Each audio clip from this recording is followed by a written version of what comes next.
Next கும்பராசி. கும்பராசிக்கு குரு பகவான் 5ஆம் இடத்துக்கு வர்றாரு. நல்ல அமைப்பு. பூர்வ புண்ணியத்துக்கு வர்ற ஒரு, அதாவது பூர்வ புண்ணிய ஸ்தானத்துக்கு குரு வர்றாரு. குழந்தை பாக்கியம் இல்லாதவங்களுக்கு குழந்தை கிடைக்கிறது.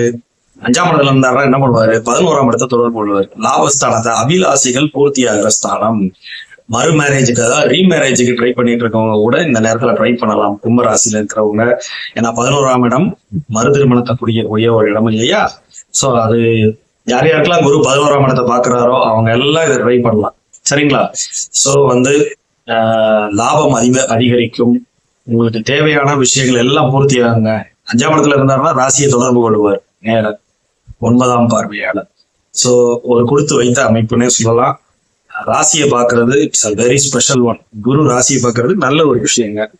11ஆம் இடத்தை பார்ப்பாரு, உங்களுக்கு 9ஆம் இடத்தை பார்ப்பாரு.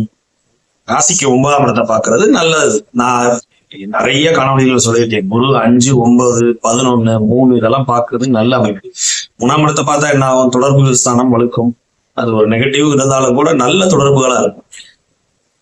சோ அவுட் ஆஃப் டாபிக் போவானா. சோ கும்ப ராசிக்கு 5ஆம் இடத்துல இருந்தாருன்னா 9ஆம் இடத்தை பார்ப்பார், 11ஆம் இடத்தை பார்ப்பார், ராசியை பார்ப்பார்.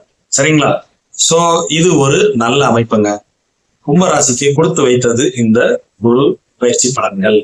9ஆம் இடம் என்ன, பாக்கியை அனுபவிக்கிறது, பாக்கியதையே அனுபவிக்கிறது, தந்தையால் அனுகூலம், வெளிநாட்டு பயணம், அதாவது மேல்நாட்டு பயணத்துக்கு ட்ரை பண்றது, இதெல்லாம் கூட அந்த 9ஆம் இடத்துல வரும். ஆன்மீக நாட்டம், ஆன்மீகத்தில் அதீத, அதாவது குருமார்களோட அனுசரணையா போறது, குருமார்களுடைய அனுகிரகம் கிடைக்கிறது, இதெல்லாம் நடக்குங்க.